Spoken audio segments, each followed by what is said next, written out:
અંકલેશ્વર પ્રતિન ચોકડી રિક્ષા સ્ટેન્ડ પાસે વરસાદી પાણીએ જમાવટ કરતા પેસેન્જરો સહિત રાહદારીઓને ભારે હાલાકીનો સામનો કરવો પડી રહ્યો છે। પાલિકાની ગટર લાઇન ચોકઅપ થઈ જતા આ પરિસ્થિતિનું નિર્માણ થયું હોવાનું જાણવા મળ્યું છે। અંકલેશ્વર પંથકમાં વરસાદી માહોલ જામ્યો છે અને વહેલી સવારથી જ વરસાદે ધબધબાટી બોલાવી છે, જેના કારણે જનજીવન પણ પ્રભાવિત થયું છે।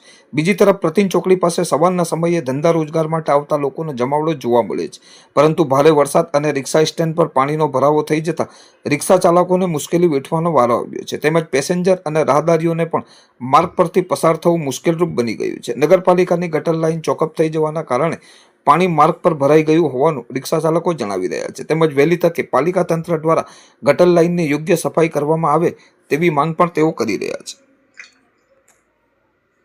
હું વસાવા સંજય અંકલેશ્વરથી અંડા રિક્ષા ચલાવું છું। આજે આ વરસાદની શરૂઆતમાં પાણી ભરાઈ ગયેલું છે। આજે આ નગરપાલિકા ગટર સાફ કરે તો રસ્તો ચોખ્ખો થાય।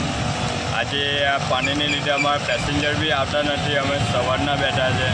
આજે નગરપાલિકા ધ્યાનમાં લઈ આજે હજુ તો શરૂઆત થયેલી છે વરસાદની, હજુ આખું ચોમાસું બાકી છે, તો શું કરશે આ